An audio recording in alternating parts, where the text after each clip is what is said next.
ঐতিহ্যবাহী ময়মনসিংহ জেলার অন্তর্গত তারাকান্দা থানাধীন বালিখা বাজার জমিরিয়া ইমদাদিয়া ঝাকিরকান্দা ছাতিয়ানতলা মাদ্রাসার 85তম ঐতিহ্যবাহী বার্ষিক বড় সভার শেষ অধিবেশনের সম্মানিত সভাপতি স্যার, আমন্ত্রিত হাজারাত উলামায়ে কেরাম, মুরব্বিয়ান ইজম, অত্র এলাকা এবং পার্শ্ববর্তী এলাকার বিভিন্ন প্রান্ত থেকে ছুটে আসা দিন দরদি, ঈমানদার, পরহেজগার, মুত্তাকি মুসলিম ভাইরা, পর্দার অন্তরালে আমাদের সকলের শ্রদ্ধাভাজন পর্দানিশীন মা এবং বোনেরা, মহান আল্লাহ রাব্বুল আলামিনের দরবারে আলী শানে লাখ কোটি শুকরিয়া আদায় করছি যে মহান আল্লাহ তাবারাকা ওয়া তাআলা গোটা বিশ্বময় করোনা ভাইরাসের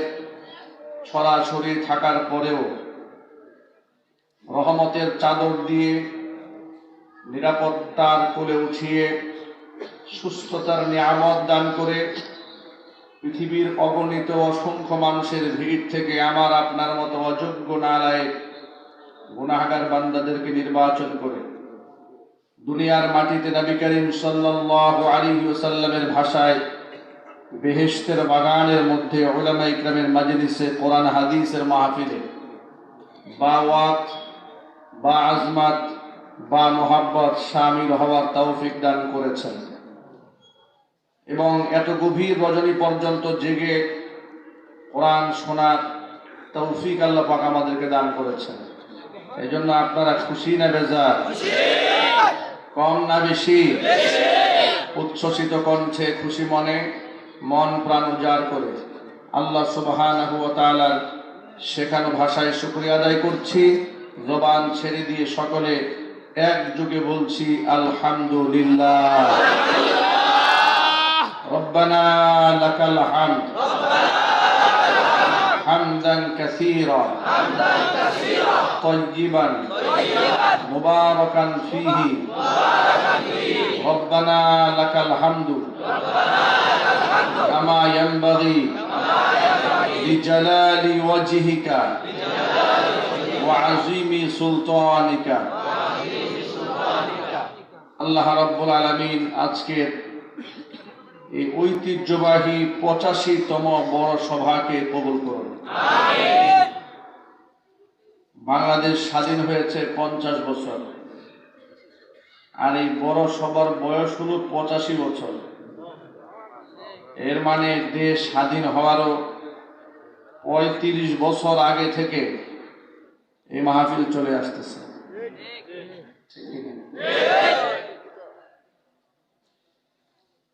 যারা এই মাহফিলে আলোচনা করেছেন কিংবা যারা বয়ান শুনেছেন তাদের অনেকেই এই জমিন থেকে বিদায় হয়েছে। আমরা আল্লাহর কাছে তাদের জন্য দোয়া করছি, আল্লাহ পাক তাদেরকে জান্নাতুল ফিরদাউস নসিব করেন। যারা শুরু থেকে এই পর্যন্ত এই মাহফিলের সাথে সম্পৃক্ত এবং সংশ্লিষ্ট ছিলেন, যারা বেঁচে আছেন, আল্লাহর কাছে হায়াতে তাইয়্যিবা কামনা করছি। বিশেষ করে আপনারা যারা আজকে মাহফিলে বয়ান শোনার জন্য এসেছেন, আমি রাস্তাঘাটে বাজারে অসংখ্য মানুষকে দেখেছি। একটা ঈদের মতো আমেজ কাজ করছে সকলের মধ্যে। আল্লাহ সুবহানাহু ওয়া তাআলা এই মাহফিলের ওসিলা করে সকলকে হেদায়েতে কামিলা নসিব করেন। আমিন। মাহফিলে আসার উদ্দেশ্যই হচ্ছে, যত মানুষ আপনারা এখানে বসে আছেন সকলেই তো আর কোরআন সুন্নাহ নিজেরা পড়েননি। ইসলাম সম্পর্কে আমাদের না জানার অংশটা বেশি, যদিও এটা হওয়া উচিত ছিল না। তালাবুল ইলমি ফরিদাতুন আলা কুল্লি মুসলিমিন ওয়া মুসলিমা। প্রত্যেকটা মুসলমান নরনারীর জন্য পর্যাপ্ত পরিমাণ দ্বীনের ইলম শিক্ষা করা ফরজ আইন। ইসলাম শিক্ষাকে অত্যন্ত গুরুত্ব দিয়েছে। আপনারা অবাক হবেন, ইসলামে মূর্খতার কোনো স্থান নেই। আলাভোলা থাকা, বেউকুফ হয়ে থাকা, নাদান হয়ে থাকা, অশিক্ষিত থাকা, এর কোনো স্থান ইসলামে নেই। কোরআনে নাজিলকৃত সর্বপ্রথম আয়াত ইকরা, এ নবী আপনি পড়ুন। সর্বপ্রথম শব্দ ইকরা, আপনাকে পড়তে হবে। সুবহানাল্লাহ। তবে মন করা পড়লে হবে না, শুধু পড়লেই হবে না। কি পড়বেন? বিসমি রাব্বিকাল্লাযী খালাক, আপনি তার নামে পড়বেন যিনি সৃষ্টি করেছেন। তিনি কে? আল্লাহ। সবাইকে বলতে হবে আল্লাহ, তার নামে পড়তে হবে। এই পৃথিবীতে অনেক শিক্ষিত মানুষ রয়েছে, তারা শিক্ষিত হয়েছে, মানুষ হতে পারে নাই। তারাও করেছে, তবে রবের নামে তারা পড়েনি। তারা কার্ল মার্কসের আদর্শ পড়েছে, লেনিনের আদর্শ পড়েছে, মাও সেতুংয়ের আদর্শ পড়েছে, রবি ঠাকুরের কবিতা পড়েছে, ঈশ্বরচন্দ্র বিদ্যাসাগরের বই পড়েছে, কিন্তু রবের কিতাব তারা পড়েনি। যার কারণে তারা শিক্ষিত হয়েছে, কিন্তু জ্ঞানী হতে পারেনি। শিক্ষিত হয়েছে, তবে তারা শিক্ষার মর্ময় বুঝতে উপলব্ধি করতে পারেনি। কথা বলুন ঠিক কিনা? পড়তে হবে রবের নামে। মানুষ যদি না পড়ে আর না জানে, মানুষ এই জমিনটাকেও নষ্ট করবে, আখিরাতটাও তাকে নষ্ট করবে। না জেনে কিছুই করা যায় না। আপনি ভালো একজন আবেদ হবেন, আল্লাহ পাকের ইবাদত করবেন, না জেনে আপনি ইবাদতটুকুও করতে পারবেন না। যার কারণে দেখা যায় সমাজের অধিকাংশ কোরআন সুন্নাহ জ্ঞান থেকে দূরে থাকা মানুষগুলোকে শয়তান খুব সহজে শিরক করাতে পারে, বিদআত করাতে পারে, কুফরি করাতে পারে। কিন্তু একজন আলেমকে দিয়ে শয়তান আর যাই করুক না কেন, শিরক করাতে পারে না, কুফর করাতে পারে না। তাম দুনিয়ার দিকে তাকিয়ে দেখুন,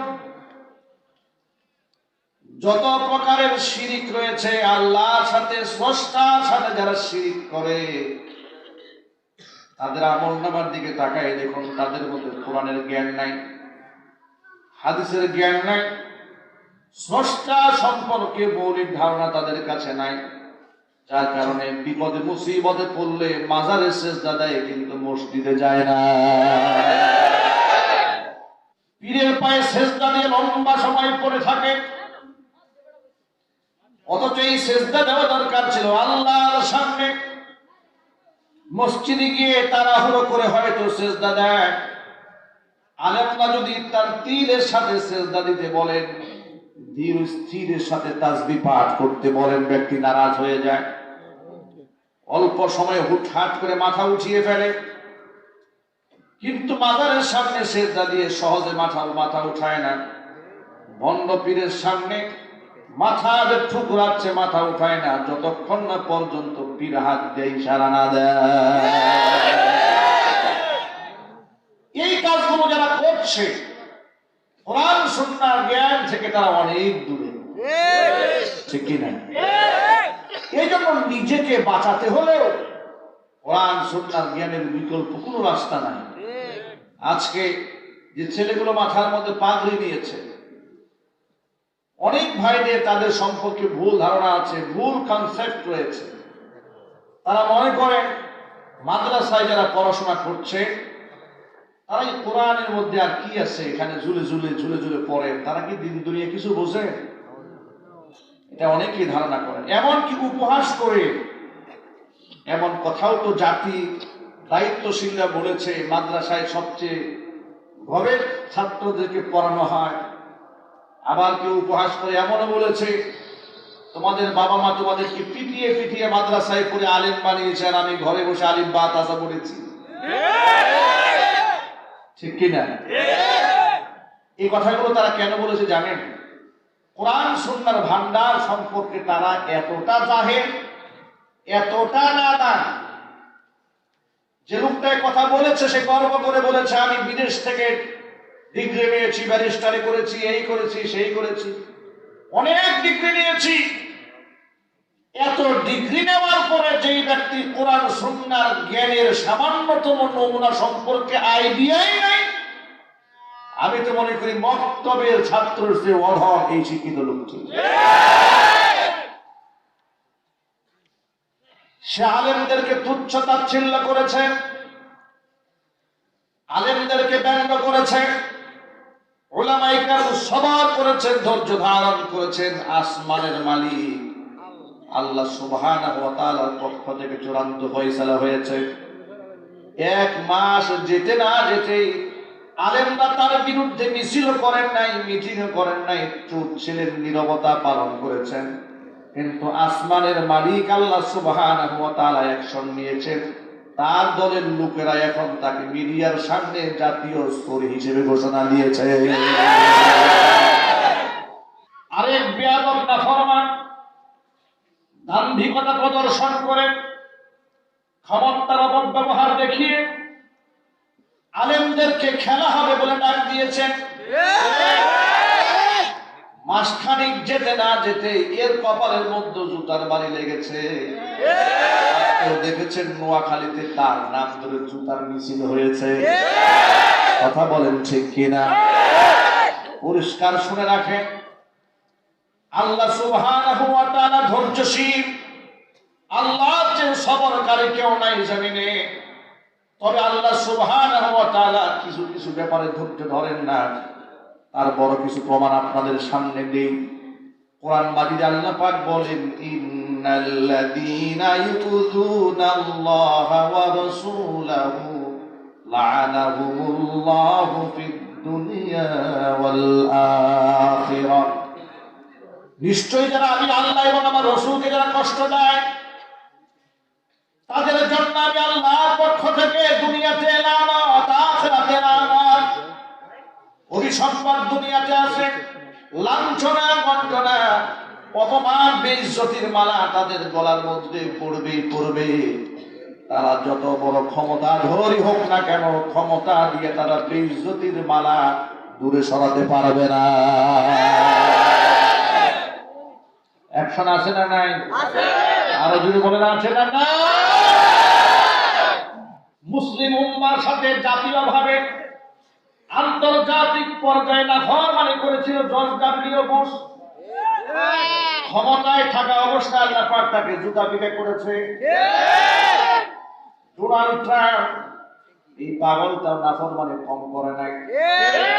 আল্লাহ পাক তাকে বেইজ্জতের মালা পরিয়ে তাকেও ক্ষমতা থেকে সরিয়ে দিয়েছে। জোরে বলেন ঠিক কিনা? যারা আলেমদের সাথে বিয়াদবি করেছে তাদের কপালে দুঃখ নেমে এসেছে। এর মানে আল্লাহ পাকের কথাই বাস্তব। আল্লাহ এবং রাসূলকে যারা কষ্ট দেয়, দুনিয়াতেও তাদের জন্য লানত, আখিরাতেও লানত। প্রিয় ভাইরা আমার, এই জন্য ইলমটা অর্জন করেন, কোরআন কারীম শিখার জন্য বাচ্চাদেরকে মাদ্রাসায় দেন। যে ছেলেগুলা মাথার মধ্যে আজকে পাগড়ি নিয়েছে, আমি মনে করি ধন্য মায়ের ধন্য সন্তান, ধন্য পিতার ধন্য সন্তান হওয়ার কারণে 30 পারা কোরআন কারীমের হাফেজ হতে পেরেছে। ওই পাগলটা, যে লোকটা বলল মাদ্রাসায় তোমাকে তোমার বাবা মা পিটিয়ে পিটিয়ে আলেম বানিয়েছে, হাফেজ বানিয়েছে, আর আমি ঘরে বসে আলিফ বা তাসা শিখেছি, এই পাগলটার জেনে রাখা উচিত ছিল নকল করে ব্যারিস্টারি সার্টিফিকেট পাওয়া যায়, কিন্তু নকল করে হাফেজ হওয়া যায় না। নকল করে ব্যারিস্টারি সার্টিফিকেট নেওয়া যায় না। কথা বলেন না কেন? আর বর্তমান তো আরো আপডেট জামানা হয়ে গেছে, অটো পাস। কথা বলেন ঠিক কিনা?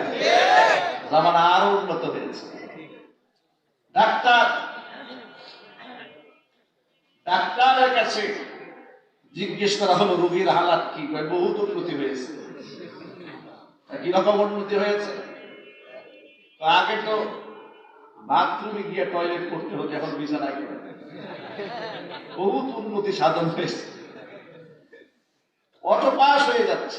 অটো পাস করা যায়, নকল করে সার্টিফিকেট নেওয়া যায়, লেখাপড়া না করেও বড় বড় বিশ্ববিদ্যালয়ের সার্টিফিকেট টাকার বিনিময়ে কেনা যায়। কথা বলছে তুমি আমাদেরকে সার্টিফিকেট দেখো আলেমদেরকে, তোমার এই সার্টিফিকেটের মধ্যে ভেজাল আছে। কিন্তু যে আলেমদেরকে নিয়ে তুচ্ছ তাচ্ছিল্য করেছ, ওই হাফেজে কোরআনের এমন একটা সার্টিফিকেট যে নকল করে পাশ করার কোনো সুযোগ নাই। আল্লাহু আকবার বলুন। এই জন্য শিক্ষা গ্রহণ করো, আলেমদেরকে তাজিম করতে শেখো, আলেমদেরকে সম্মান করতে শেখো। এই জমিনে আল্লাহ পাকের মাহবুব পিয়ারা বান্দা আল্লাহর ওলি ওলামায়ে কেরাম, যার কারণে রাষ্ট্রদ্রোহিতা, দেশদ্রোহিতা, সুদ, ঘুষ, জেনা, দুর্নীতি, চাঁদাবাজি, টেন্ডারবাজি, মাস্তানি, খুন খারাপি, এই সমস্ত অপরাধ চক্রের সাথে একজন আদনা আলেমকেও খুঁজে পাওয়া যায় না। কথা বলে ঠিক কিনা? ধানের মধ্যে যেমন চিটা থাকে, অনুরূপ ভাবে আলেম লেবাসধারী দুই একজন অপরাধ করতে পারেন, কিন্তু একজনকে দেখে গোটা আলেম সমাজের উপর দায় চাপিয়ে দেওয়া কোনো সুযোগ নাই, পাগল বিয়াক্কল ছাড়া। আমি আমার সকল ভাইদেরকে বলি, ভাইরা আমার, সন্তানদেরকে যারা আলেম বানাবার জন্য মাদ্রাসায় দিয়েছেন, জিতে গিয়েছেন, আপনি ঠকেন নাই। বিশ্বনবী সাল্লাল্লাহু আলাইহি সাল্লাম বলেছেন, মান সালাকা তরিকান ইয়ালতামিসু ফীহি ইলমান সাহহালাল্লাহু লাহু তরিকান ইলাল জান্নাহ। দ্বীনের ইলম শিক্ষা করার জন্য কেউ যদি রাস্তা অবলম্বন করে, আল্লাহ সুবহানাহু ওয়া তাআলা ওই ব্যক্তির জন্য জান্নাতের রাস্তা সহজ বানিয়ে দেয়। জমিন থেকে আমরা সবাই বিদায় হব, কেউ থাকবে না। রাজা প্রজা, আমির ফকির, ধনী গরিব কেউ থাকবে না। আজকেও আমার জীবনের শেষ বয়ানটা হতে পারে। যারা আমার সামনে বসে আছে তাদের জীবনের শেষ বয়ান এটা হতে পারে। রাতের বেলায় বিছানায় যখন শুয়ে যাব, আবার চোখটা খুলবো, এমন গ্যারান্টি কেউ দিতে পারবে না। কুল্লু নাফসিন যায়িকাতুল মাউত ওয়া ইন্নামা তুওয়াফাউনা উজুরাকুম ইয়াওমাল কিয়ামাহ ফামান যুহজিহা আনিন নারি ওয়া উদখিলাল জান্নাতা ফাকাদ ফাজ ওয়া মাল হায়াতুদ দুনিয়া ইল্লা মাতাউল গুরুর। আল্লাহ পাক বলেন, প্রত্যেকটা প্রাণীকে মৃত্যুর স্বাদ আস্বাদন করতে হবে, আর অবশ্যই তোমাদেরকে কিয়ামতের মাঠে তোমাদের আমলের বিনিময়ে পূর্ণ আকারে প্রদান করা হবে।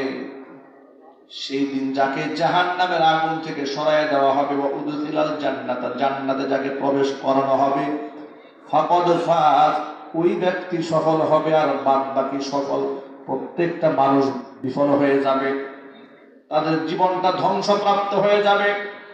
সফল কাম একমাত্র সেই ব্যক্তি, যেই ব্যক্তি জান্নাতি হবে।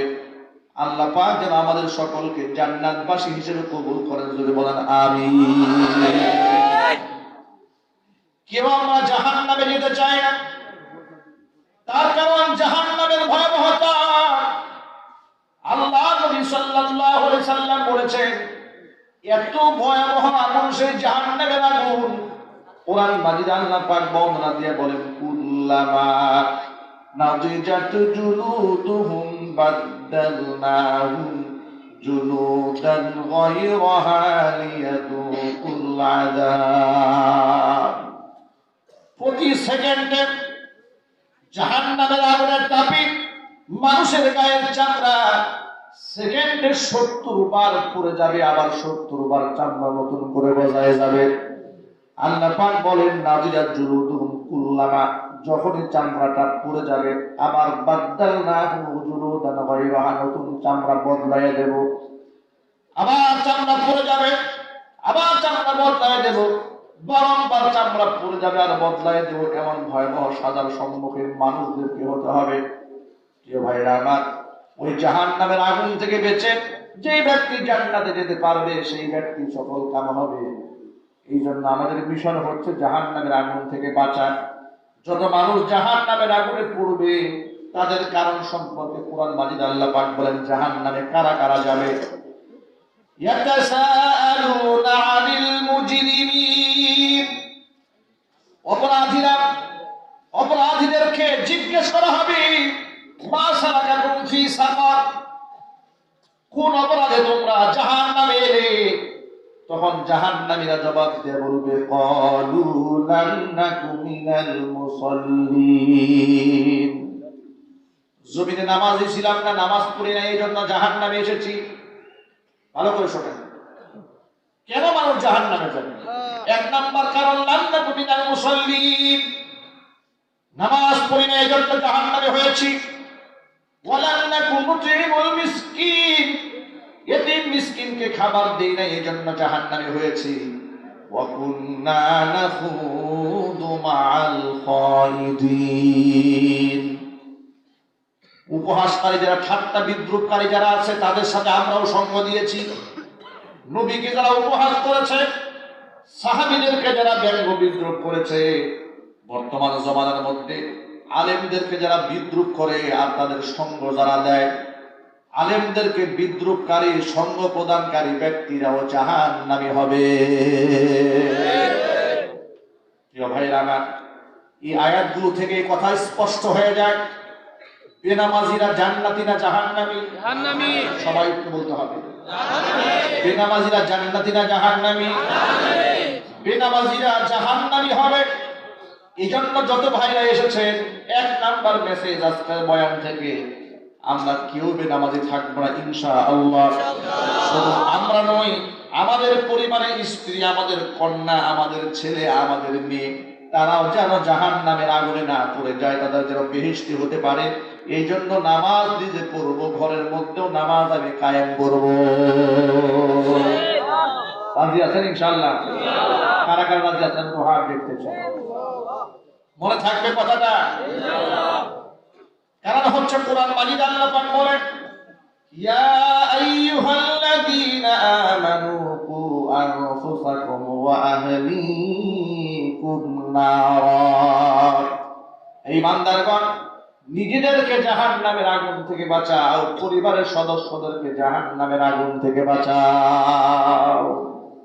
এক নাম্বার, বেনামাজিরা জাহান্নামী হবে, এই জন্য আমাদেরকে নামাজি হতে হবে। কয় নাম্বার কাজ হচ্ছে?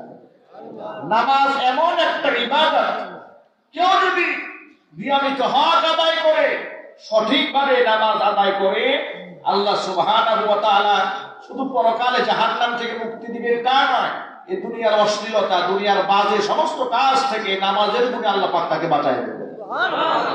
এমনকি সুন্নাহ মোতাবেক কেউ যদি নামাজ আদায় করে, আপনার অবাক হবেন শুনলে, বিজ্ঞানীরা নামাজের ধরনকে, নামাজের তরিকাকে, পদ্ধতিটাকে গবেষণা করেছে। রাসূল পাক সাল্লাল্লাহু আলাইহি ওয়াসাল্লামের হাদিস থেকে গবেষণা করে দেখেছে, কেউ যদি সুন্নাহ মোতাবেক নামাজ আদায় করে, অসংখ্য রোগ থেকে, ব্যাধি থেকে আল্লাহ পাক তাকে নিরাপত্তা দান করবে। সপ্তাহখানেক আগে উত্তরবঙ্গে আমার একটা মাহফিল ছিল দিনের বেলা। যাওয়ার সময় আমার একই ফ্লাইটে ঢাকা থেকে সৈয়দপুরে যাচ্ছি বিমানে, ইবনে সিনা হসপিটাল উত্তরার একজন ডাক্তার, তিনি আমার সাথে এয়ারপোর্টে দেখা করলেন, আমার সাথে ছবি উঠালেন, বললেন হুজুর নিয়মিত আপনার আলোচনা শুনি। আমি জিজ্ঞেস করলাম আপনার পরিচয়, তিনি বললেন আমি ইবনে সিনা হসপিটালের একজন অর্থোপেডিক ডাক্তার। এরপরে বললাম যে আর কি পরিচয় আছে আপনার? তিনি বললেন আমি আলেম ওলামার বয়ান শুনি, কোরআন সুন্নাহ নিজেও একটু রিসার্চ করি, তবে আলেম না হওয়ার কারণে সব কথা বলতে সাহস পাই না, কিন্তু মনে চাই ইসলাম সম্পর্কে অনেক কিছু বলতে। তখন তিনি বললেন হুজুর বিশ্বাস করেন, নবী করিম সাল্লাল্লাহু আলাইহি সাল্লাম যেভাবে নামাজের কথা বলেছেন, সেভাবে নামাজ পড়লে অসংখ্য রোগী এমনি সুস্থ হয়ে যায়। তিনি বললেন যে আমি হলাম, আমার হসপিটালে সকলে আমাকে ব্যথার জাদুকর বলে। ব্যথা সংক্রান্ত যত রোগী আমার কাছে আসে, অসংখ্য রোগী আল্লাহর ফজলে, আল্লাহ পাকের দয়ায়, আমার প্রচেষ্টায় ভালো হয়েছে। তখন তিনি আমাকে একটা কথা শেয়ার করলেন। যে বিজ্ঞান নামাজ নিয়ে এভাবে গবেষণা করেছে, মানুষের যে মেরুদণ্ডের হাড় থাকে, এটা আমি বসে আছি চেয়ারে, মেরুদণ্ডের হাড় আছে না পেছনে? কথা বলে না কেন? এই মেরুদণ্ডের হাড়ে অনেক সময় মানুষের ব্যথা অনুভব করে, পেইন হয়, ডাক্তারের শরণাপন্ন হন। তখন তিনি বললেন, দেখুন আমি তাদেরকে ফিজিক্যাল ট্রিটমেন্ট দিই, তাদেরকে শারীরিক ব্যায়াম দেই, থেরাপি দেই, তখন অসংখ্য রোগীরা সুস্থ হন। তো সেখানে মেডিকেল সায়েন্সের মধ্যে আমি দেখেছি, বিড়ালের গায়ে যদি কেউ আঘাত করে, বাড়ি দেয়, তখন দেখবেন বিড়াল বাড়ি খাবার পরে এই পিঠের মেরুদণ্ডের হাড়টা বাঁকা করে দেয়, তাই কিনা? দেয়। দেখবেন আপনি হয়তো মনে করেছেন বিড়ালের হাড়গুলো মনে হয় ভেঙে গেছে, কিন্তু আপনার বাড়ি খাবার পরে বিড়াল একটু টান টান করে সোজা হয়, দেখবেন পিঠটা এরকম বাঁকা করে, উটের কুজের মতো পিঠটাকে বাঁকা করে, এর ব্যথা শেষ। এখান থেকে রিসার্চ করে মেরুদণ্ডের হাড়ে যখন মানুষের ব্যথা হয়, তিনি বলেন, আমি ডাক্তার, ব্যথার জাদুকর, মানুষকে আমি ফিজিক্যাল ট্রিটমেন্ট এভাবে দিই, মানুষের পিঠটাকে আমি বিড়ালের পিঠের মতো এভাবে পূজা করে দিই, তাদেরকে সেজদা দিতে বলি, তখন তারা সেজদা দেয়। আর নবী করিম সাল্লাল্লাহু আলাইহি সাল্লাম ১৫০০ বছর আগে বলেছেন, কোন পুরুষ যখন সেজদায় যাবে তখন একদম পিঠ জড়সড় হয়ে বসবে না, সেজদা দেওয়ার সময় উটের কুজের মতো পিঠটা উঁচা করে রাখবে, যাতে করে একটা ছাগলের বাচ্চা নিচ দিয়ে যেতে পারে। আল্লাহু আকবার বলবেন না? তিনি বললেন যে আমি ডাক্তার হয়ে যে কাজটা রোগীদেরকে ফিজিক্যাল ট্রিটমেন্টটা যেটা আমি দিই, ব্যায়াম শুরু, কোরআনে কারীম ১৫০০ বছর আগে নবী মুহাম্মদ সাল্লাল্লাহু আলাইহি সাল্লাম এই ট্রিটমেন্টটা এই জাতিকে দিয়েছেন ১৪০০ বছর আগে। আল্লাহু আকবার বলেন। তাকে আমি নিয়মিত এই ব্যায়ামটা করতে বলি, কিছুদিন পরে সে রেজাল্ট দিয়ে বলেন, ডাক্তার সাহেবকে, স্যার আমার পিঠের মেরুদণ্ডের হাড়ের ব্যথা সব চলে গেছে। যে ট্রিটমেন্টটা ডাক্তাররা দিচ্ছে, তিনি বলছেন এই সুন্নাহ পদ্ধতিতে যদি নামাজ হয় তাহলে মানুষের মেরুদণ্ডের ব্যথা থাকে না, অসংখ্য রোগ থেকে মানুষ নিরাপত্তা লাভ করে যদি সুন্নাহ মোতাবেক ৫ ওয়াক্ত নামাজ আদায় করে। যদিও নামাজের উদ্দেশ্য শারীরিক ব্যায়াম নয়, নামাজের উদ্দেশ্যই হচ্ছে আল্লাহ পাকের নৈকট্য হাসিল করা। কথা বলেন ঠিক কি না? নামাজ হচ্ছে এমন একটা ইবাদত, আল্লাহর হাবিব সাল্লাল্লাহু আলাইহি সাল্লাম বলেছেন, আস-সালাতু ইমাদুদ্দিন, নামাজ হচ্ছে দ্বীনের খুঁটি। মান আকামাহা আকামাদ-দ্বীন, যে ব্যক্তি নামাজ কায়েম করলো সে দ্বীনকেই কায়েম করে দিল। ওমান হাদামাহা হাদামাদ-দ্বীন, যেই ব্যক্তি নামাজকে ধ্বংস করে দিল সেই ব্যক্তি তার ধর্মটাকেই শেষ করে দিল। এই জন্য বেনামাজির কোনো ধর্মই নাই, বেনামাজিকে মুসলমান বলা যাবে না। যত মানুষ আপনারা এখানে এসেছে, মুসলমান না হয়ে যদি মরি তাহলে তো উপায় নাই, মুসলমান হয়ে মরতে হবে। এই জন্য আর মুসলমানিত্ব টিকায় রাখার জন্য ১ নাম্বার পদ্ধতি হচ্ছে, আমল হচ্ছে নামাজ। ১ নাম্বার ইবাদত কি? নামাজ। এই জন্য নামাজ বাদ দেওয়া যাবে না, নামাজ কোনোভাবেই যেন ছুটে না যায়। দেখেন আল্লাহর কত দয়া, আমরা যখন সফরে থাকি, সফরে থাকলে কত কষ্ট হয়, ঠিক কি না? আল্লাহ সুবহানাহু ওয়া তাআলা জানেন না বান্দার কষ্ট হবে? কথা বলে দেখেন, সফরে থাকলে বান্দার কষ্ট হবে, রোজা রাখলে বান্দার কষ্ট হবে, আল্লাহ জানেন না? সফরকালীন অবস্থায় আল্লাহ সুবহানাহু ওয়া তাআলা রোজাদারের জন্য খিয়ার দিয়েছেন, ইচ্ছা করলে রোজা রাখতেও পারো, ইচ্ছা করলে রোজা ভেঙে পরবর্তীতেও রাখতে পারো। সুবহানাল্লাহ। সফরকালীন সময় যে ফরজ নামাজ, জোহরের ৪ রাকাত, আসরের ৪ রাকাত ফরজ, ইশার ৪ রাকাত ফরজ, আল্লাহ সুবহানাহু ওয়া তাআলা ২ রাকাত ফরজ বানাই দিলেন। কোরআন মাজিদে আল্লাহ পাক বলেন, যখন তোমরা সফর হালালে থাকবে তখন তোমরা অবশ্যই নামাজকে কসর করে নেবে, এতে কোনো অসুবিধা নাই। আল্লাহ সুবহানাহু ওয়া তাআলা বান্দাদের জন্য সহজ করে দিলেন। ভাইরা আমার, নামাজটাকে আল্লাহ শর্ট করে দিলেন।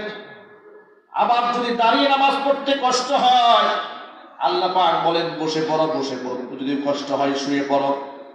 কিন্তু শুয়ে শুয়ে আমি আল্লাহকে স্মরণ রেখো, আমি আল্লাহকে ভুলে যেও না,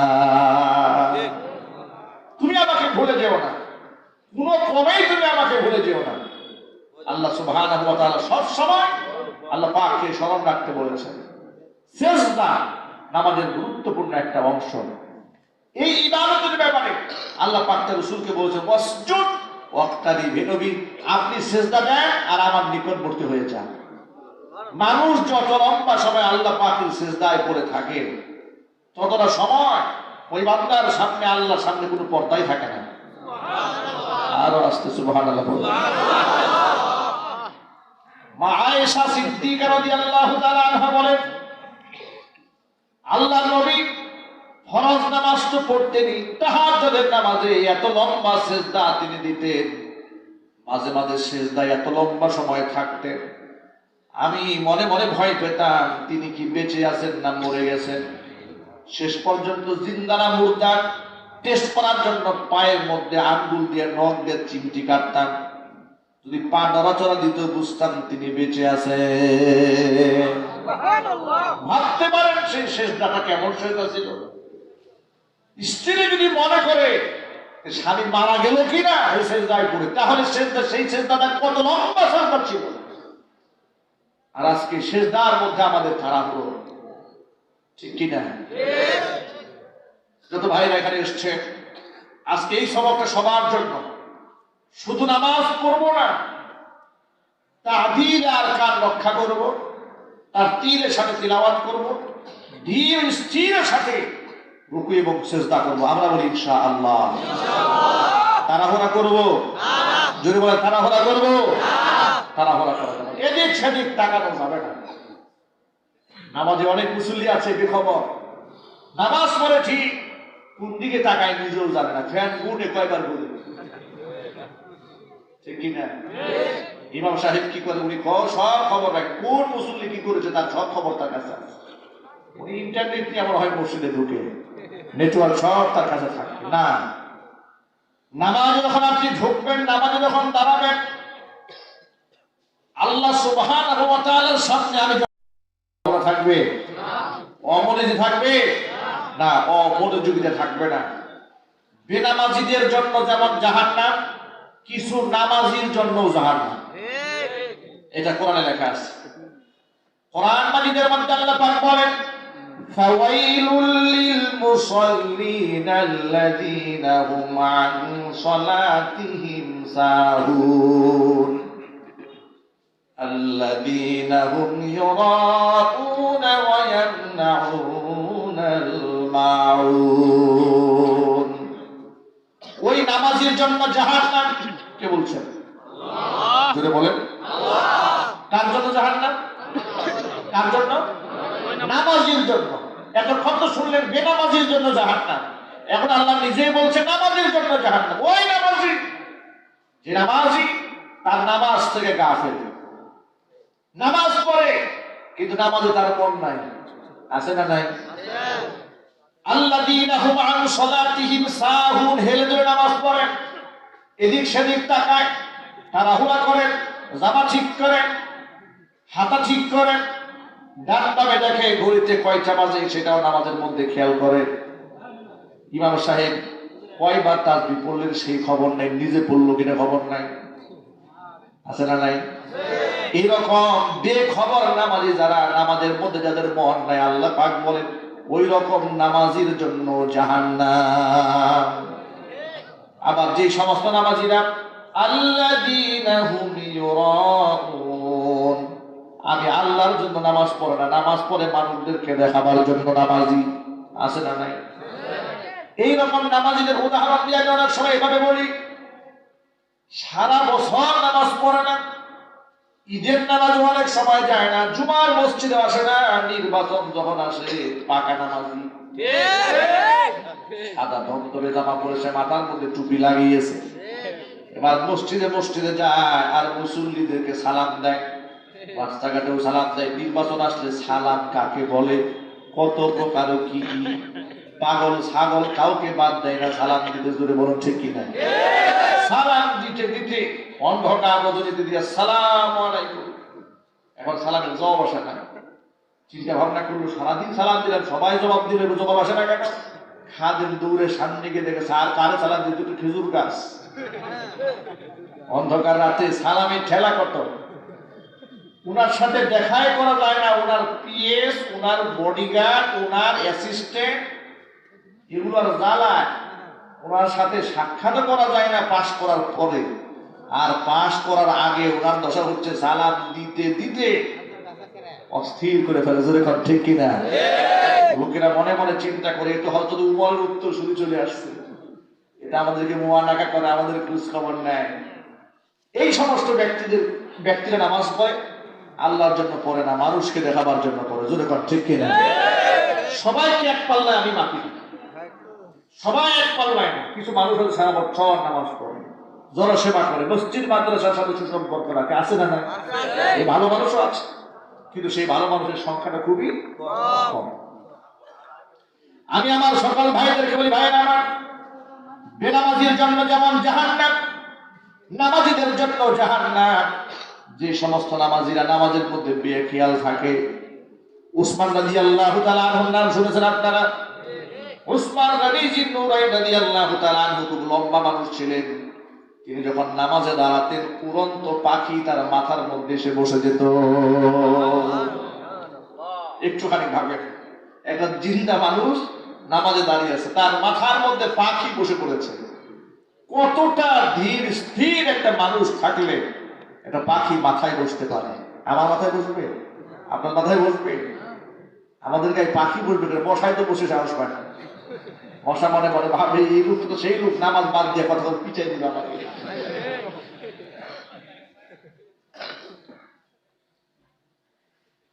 এই জন্য নামাজের মধ্যে ধীর স্থির এটা অবলম্বন করতে হবে। এটা মাইক আওয়াজ বাহিরে যাচ্ছে, এই কথাগুলো মা বোনরাও শুনতে পাচ্ছেন। এই কথাগুলো পুরুষের জন্য যেভাবে প্রযোজ্য, মায়েদের জন্য ঠিক সেভাবেই প্রযোজ্য।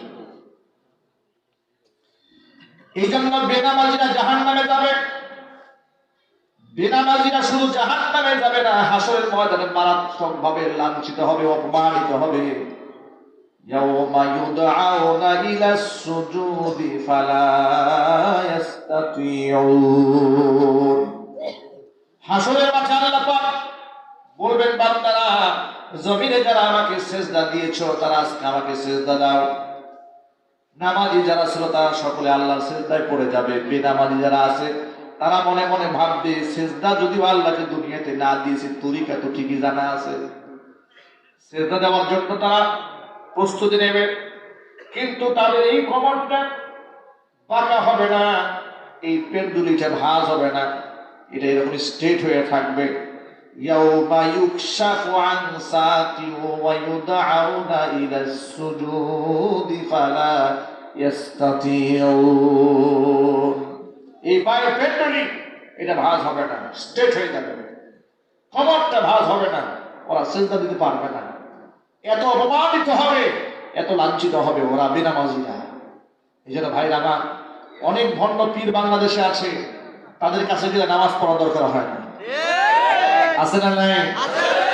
তারা নাকি দয়াল বাবা, নাম দিয়েছে কেবলা কাবা, লাল শাহ বাবা, নীল শাহ বাবা, কালা বাবা, সালা বাবা, কত বাবা যে আছে, বাবার কোনো হিসাব নাই। যদি বলো ঠিক কিনা? ওরা নামাজ পড়ে না, মুরিদদেরকে নামাজে তালিম দেয় না, ওরা হাঁটা চলায় নামাজ পড়ে। এই জন্য মূর্খতার কারণে মানুষের শিরকের মধ্যে মুবতালা হয়ে যায়। যত ভাইরা এসেছে সকলেই একমত হতে পারি আমরা, ইনশাআল্লাহ মৃত্যুর আগ পর্যন্ত ফরজ নামাজ এক ওয়াক্ত আমরা ছেড়ে দেব না, ইনশাআল্লাহ। এক নাম্বার।